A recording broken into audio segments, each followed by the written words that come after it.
Bos, emang paling asyik nih kalau lagi holiday pergi bareng Besti naik bus bareng. Apalagi kalau naik busnya punya pesohor konten kreator otomotif Mas Wahid. Yes, YouTuber satu ini emang cihuy banget di bisnis bus pariwisata. Apalagi armada busnya udah sampai belasan unit. Padahal dulunya Doi cuma nyambi-nyambi kerja aja sampai jadi supir rental mobil demi bisa menyambung hidup. Perintis satu ini emang bikin takjub, bos. Kalau mau tahu kisah Doi, kita pantengin kisahnya. Halo bos, dulunya saya cuma supir travel dan supir rental. Alhamdulillah sekarang lumayan lah kecil-kecilan jadi juragan bus pariwisata. Mau tahu gimana ceritanya? Tetap di Cuan Bos.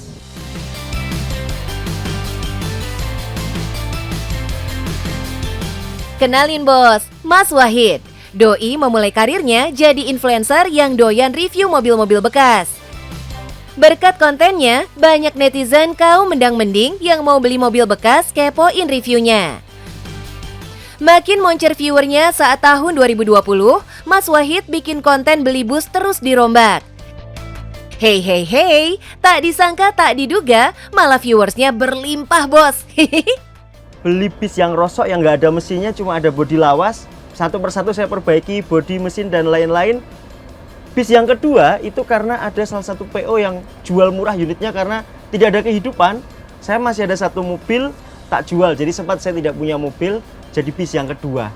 Tak rebody lagi, perbaiki lagi, jalan. Bus-bus rongsok yang tadinya rusak sama Mas Wahid disulap jadi baru dan bisa beroperasi lagi bos. Sayang cuma jadi konten, dijalanin jadi cuan dong. Ini nih asal mula Mas Wahid jadi juragan bus pariwisata. Mantap. Jangan kira bisnis ini mati ya saat pandemi. Justru di tangan dingin Mas Wahid, bisnis busnya masih bisa berjalan. Pengalaman kami 3 tahun menghadapi COVID, angkutan orang ini tidak hanya orang berwisata. Ada mobilisasi, kita pernah dapat mobilisasi ini, napi, mobilisasi hewan penelitian, mobilisasi santri, banyak. Maka saya dan tim memutuskan apapun sebenarnya pasti ada solusinya. Optimis banget jalur hidupnya Mas Wahid. Semua diserahkan ke Gusti Allah ya mas. Wih, percaya nggak bos? Bus-bus Doi ini nggak ada sama sekali yang diasuransikan. Uang untuk daftar asuransi itu tidak saya belikan asuransi, saya keluarkan di awal. Dengan harapan saya meminta ke Tuhan, Tuhan uang ini tolong bekerja di awal saja, jangan sampai ada terjadi kecelakaan.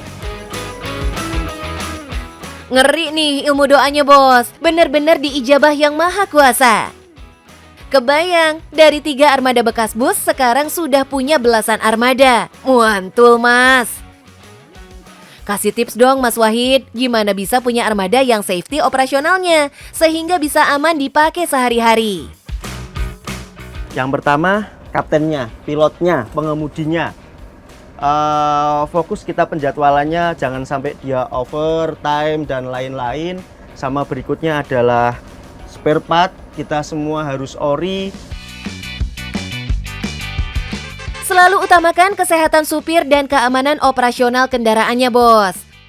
Selain itu, sebelum bus dipakai, periksa dahulu kondisi di dalam bus untuk menghindari ketidaknyamanan penumpang saat di perjalanan bos. Nah, kontrol itu tidak hanya area depan, tapi ke belakang kan saya kontrol. Karena paling sering di sini kelalaian, ada semacam jarum pentul yang kadang kan ibu-ibu nancep gitu kan. Nah itu juga ini. Nah, misalnya nih Coolbox ini kadang masih ada sisa-sisa. Nah ini juga harus kita pantau kayak gitu. Biar makin jos dan nyaman, fasilitas yang dikasih Mas Wahid cukup istimewa nih bos. Penumpang bisa membuat minuman sendiri hingga fasilitas karaoke di dalam bis. Biar nggak bosan selama dalam perjalanan. Pokoknya puas abis bos. Untuk biaya sewa, tarifnya disesuaikan dengan jarak ya bos. Ada yang 2 juta maupun 4 juta. Tapi ini sesuai dengan kenyamanan yang diberikan. Jadi kepo nggak sih bos? Berapa sih omset dari jasa sewa bus ini? Kalau omset lumayan banget lah. Kalau nggak lumayan, kita nggak mungkin kan nambah lagi. Lumayan banget. Wah, kalau bilangnya lumayan, pastinya lumayan banget bos omsetnya. Kalau Mincuan hitung-hitung nih, satu bus baru harganya bisa sampai 2 miliar bos. Perkiraan satu bus bisa beroperasi sekitar 5-7 tahun.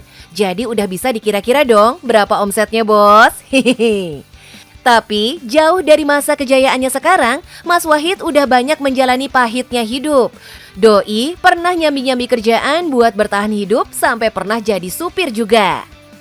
SD sampai SMP saya membantu orang tua jadi kuli bangunan, asisten kuli bangunan.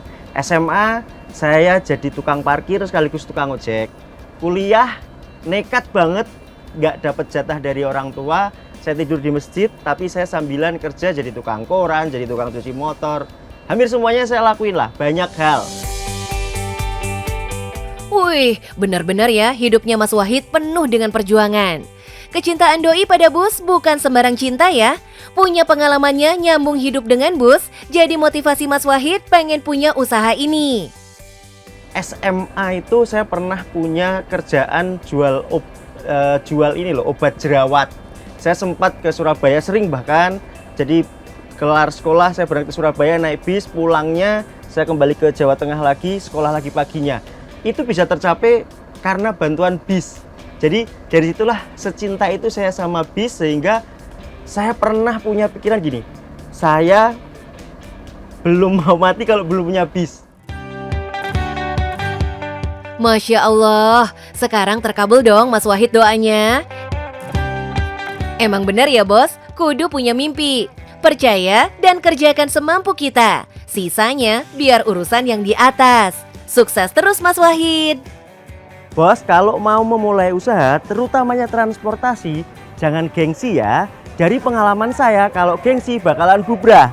Makanya yang terpenting selalu tahan nafsu, selalu tunda kesenangan, pastikan kita tetap berhati-hati on the track. Yang penting, cuan bos.